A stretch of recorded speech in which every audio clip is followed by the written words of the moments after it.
Lebaran kemarin menjadi momentum bagi kita untuk saling berkunjung ke rumah saudara dan tetangga. Dari sana kita juga menjadi tahu saudara dan tetangga kita yang sudah berhasil dan sukses. Tentu kita bahagia akan keadaan itu. Namun kadang hati kecil kita merasa iri. Kadang kita iri karena mereka sudah punya jodoh, sedangkan kita masih jomblo. Kadang kita iri karena mereka sudah dikaruniai anak, sedangkan kita sudah puluhan tahun menunggu seorang anak. Kadang kita iri karena mereka sudah memiliki pekerjaan dan pendapatan yang bagus, sedangkan kita masih luntang-lantung mencari fulus. Kadang kita juga iri karena mereka sudah memiliki rumah dan mobil mewah, sedangkan kita hanya memiliki rumah dan motor tua. Lantas bagaimana kita harus bersikap? Wajarkah iri semacam ini dalam hati kita? Saya teringat akan ceramah Ustadz Berry El-Maki. Beliau pernah berkata seperti ini. Andai Anda diberi uang 100.000, bahagia atau tidak? Tentu bahagia. Tapi bagaimana bila pada waktu yang bersamaan semua kawan-kawan Anda diberi uang 500.000 rupiah? Bagaimana perasaan Anda?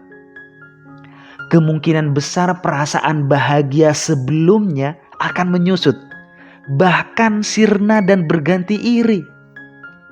Kenapa?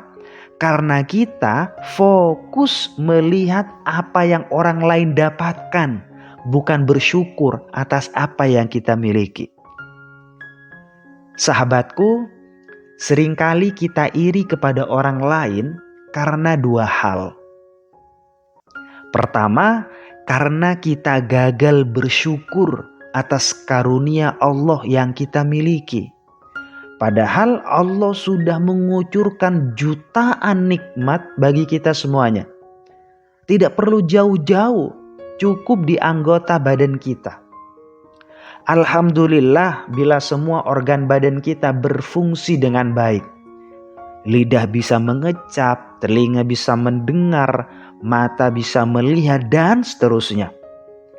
Sebab menurut CNBC Indonesia, di Amerika Serikat saja sedikitnya ada 123.000 orang yang membutuhkan organ tubuh. Di sana organ hati dihargai 14 miliar.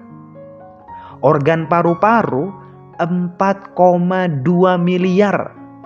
Organ ginjal 2,8 miliar. Dan kornea mata dihargai 1,4 miliar. Ini hanya beberapa organ saja. Sedangkan di badan kita banyak sekali organ-organ penting yang tentu saja kita tidak mau menjualnya meski berapapun harganya. Dari sini kita tambah menyadari betapa mahal pemberian Allah kepada kita. Sekali lagi, kita terlalu fokus melihat nikmat orang lain dan lupa bersyukur atas apa yang kita miliki. Faktor kedua yang membuat kita iri adalah karena seringkali kita melihat kesuksesan orang lain hanya dari satu sisi semata. Padahal kalau kita melihatnya dari semua sisi, kadang kita baru menyadari bahwa tidak seindah yang kita lihat. Saudara kita yang kita lihat sudah bertemu jodoh, bisa jadi sudah berkali-kali dikhianati oleh kekasih yang sebelum-sebelumnya. Saudara kita yang gembira memiliki anak, bisa jadi sudah bertahun-tahun bolak-balik ke dokter dengan biaya super mahal. Saudara kita yang memiliki pekerjaan dan pendapatan bagus bisa jadi di tempat kerjanya sering dimarahi atasan sekaligus difitnah bawahan. Saudara kita yang memiliki rumah dan mobil mewah bisa jadi ia harus bekerja di tempat jauh di negeri jiran dan baru bisa berkumpul dengan keluarganya hanya saat lebaran. Maka kata orang Jawa, sawang sinawang. Apa yang kita lihat indah kadang juga menyimpan luka. Orang bijak berkata, kamu tidak perlu iri pada rezeki orang lain, karena kamu tidak pernah tahu apa yang telah diambil darinya. Maka bersyukurlah, bersabarlah, dan berusahalah.